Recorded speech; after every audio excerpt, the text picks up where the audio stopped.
Hey there, folks. Erik William here with Saturday Fright Theater out here at Horror Hotel in Hudson, Ohio. And I've got Jeremy and Sam with me. And I was lucky enough tonight here on night one of Horror Hotel to attend the screening of The Thing About Beecher's Gate, correct? That is correct. And it's a wonderful movie. I know it's been nominated for several awards here at Horror Hotel and actually took some other awards as well. So I'll tell you what, Jeremy, we'll start with you. And introduce yourself, and tell us a little bit about your movie and what else brought you here to Horror Hotel. All right, hello everybody. I'm Jeremy Herbert. I wrote, directed, and edited The Thing About Beecher's Gate. Ironically, it was shot about 2 exits down Route 8 from here. And this is one of the closest places that we've played to Cleveland, where we're all from. So it was great because I've never sent anything to Horror Hotel before. And this was kind of the first project we did where at least I got smarter about who I should send things to and not, I'm going to send it to everything in L.A. Not that we did that. Let the record show. I'm dumb, but I'm not stupid. But this was, I'm so glad we got in here because obviously it's very close for all of us to come up and show up. And it's such an interesting venue. And that's what I've sort of learned is part of the experience because I've seen the movie. I don't need to see it again. But it's all about where you see it because like we've played in a now classic looking theater. And this is, I walked in, I'm like, I like the vibe of this place. It's a very interesting hotel. And I say that without air quotes. I just really like the vibe here. We've yet to play in a place like this. And it's so close. And it's 4 days. Yeah, 4 days of this. So I'm glad that we got in here. And so yeah, that's my preamble. Sam, do you have anything? I'm Sam Pownell. I did the score for The Thing About Beecher's Gate, and I'm also excited to be here. That's awesome. I mean, it's really kind of cool that, what's nice about Horror Hotel is yes, it's an international film festival, and we literally have, been on the show here for a few years, and we've gotten to meet lots of people from all over the world, and it's kind of neat. It's actually, you kind of take for granted that we have a lot of filmmakers right here in Ohio. And it's kind of neat, when you find out about this and you can submit it here, and it's literally in our own backyard. Right. So it's literally, like you just said, you were only a couple exits away. We shot it in the woods that way. It's right over there.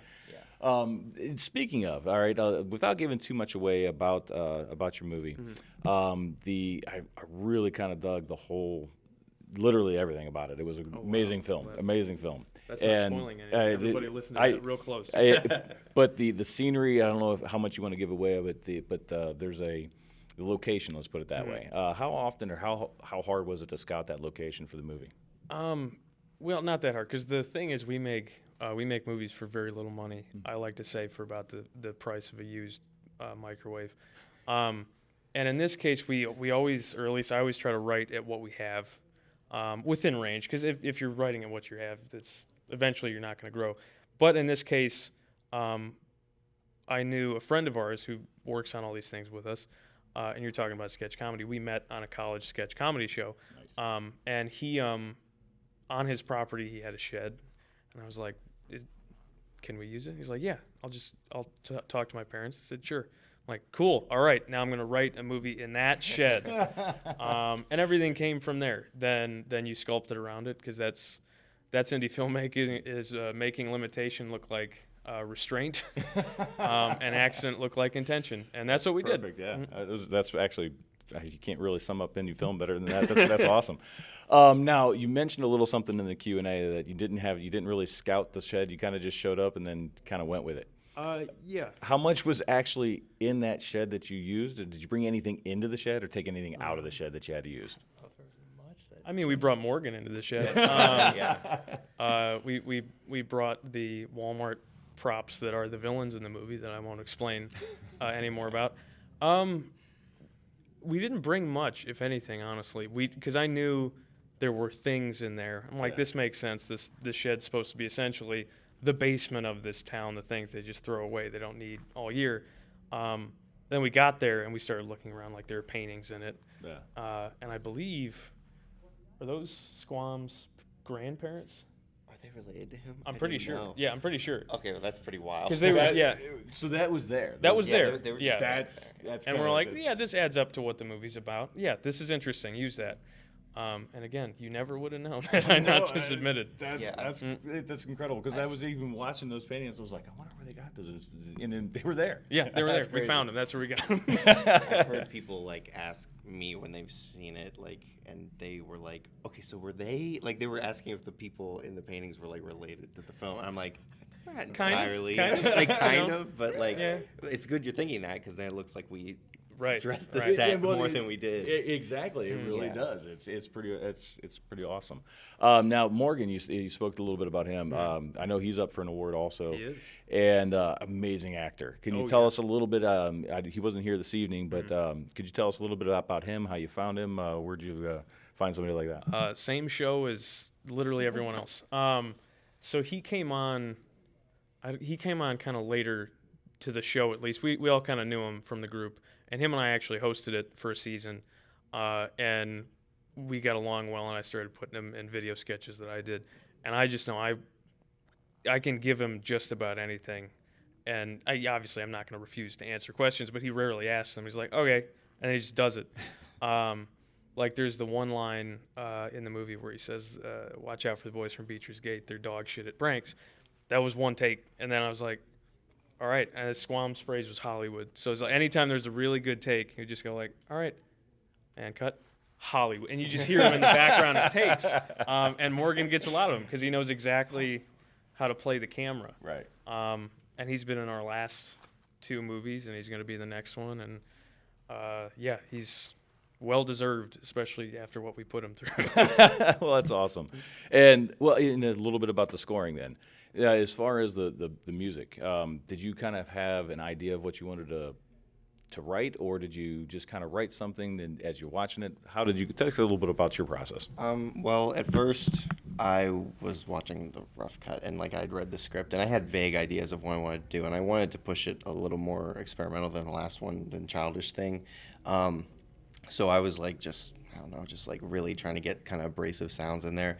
But when it came, like when I finally got I think it was the rough cut or like whatever it was, and I watched it, I was like, okay, well, this should be a little different. And you were sending me a lot of things, and you said like almost Western, was it? Like somewhat rustic Gothic. Well, no, we didn't use that term. No, that came up later. It came up later. I told him this is Western. You know, it pulls a lot from Assault on Precinct 13. So, I took like that idea of like Western Southern like kind of ideas, and then there's this band. I can't not bring up this band because they were a huge inspiration. They're called Zeal and Ardor, and they're like kind of this like Southern rock metal group that I listened to, and I was like, this is where we kind of got to go, because it's like taking a lot of, I don't know, they take a lot of inspiration from like black metal from like the 90s, but like at the same time it was a little like pushing the boundaries. I was like, okay, I need to pull from this, and I got help from I can't not mention Zach.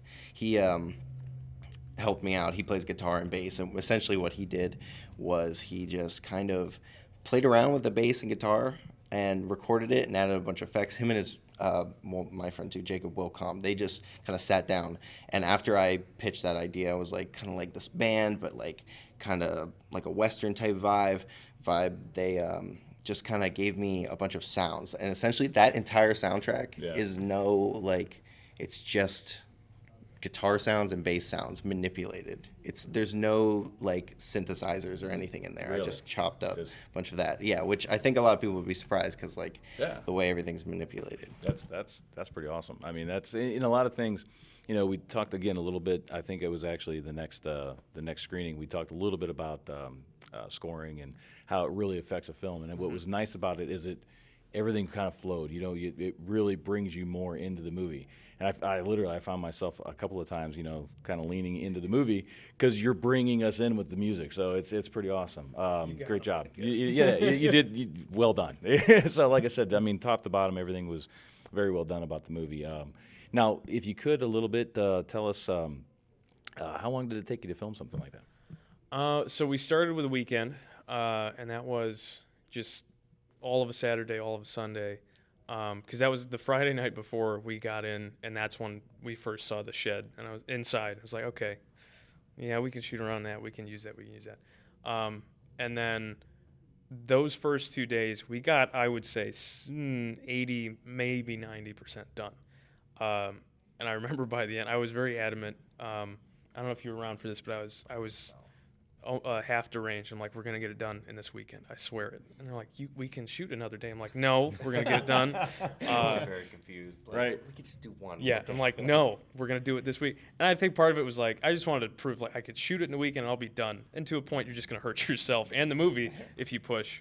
For instance, there's one scene in that movie that the complete crew was me and Morgan, who's in the shot, and I defy you to point out which sequence was shot with just me and him Oh, wow. and no crew. Everyone else was asleep. I don't blame them. But then I'm like, okay, we got to come back for another day. And that last day was almost entirely just chunks. Like, all right, this doesn't connect to that. We need one thing.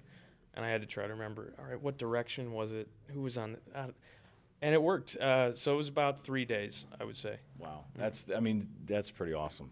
Just to put everything together in that small window. I mean, it doesn't come across as it feels larger than that. So that's very well done. We tricked you. Yeah, good job. No. All right, I'll take that. But I tell you what, I won't keep you guys much longer. I know I'm taking a lot of your time. There's more festival to get to, and it's getting late here at the first night.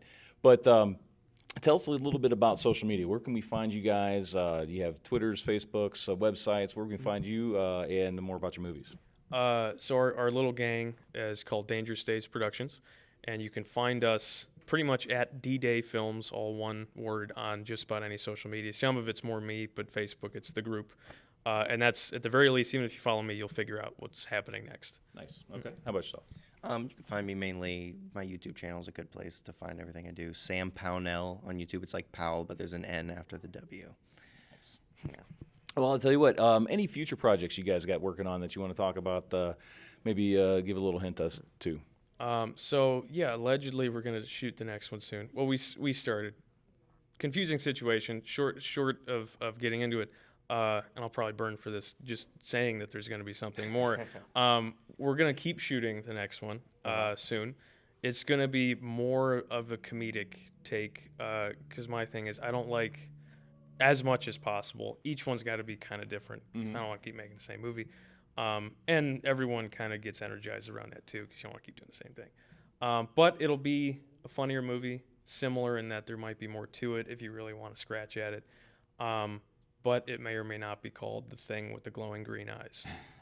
Nice. Okay. Well, awesome. Well, guys, thank you so much for joining us here on the show. Like I said, I'll let you guys get back to enjoy Horror Hotel here, what's left of it here tonight. And we'll get you guys back to the movie right here on Saturday Fright Theater, where every night is a frightful night when you're watching a movie. See you back soon.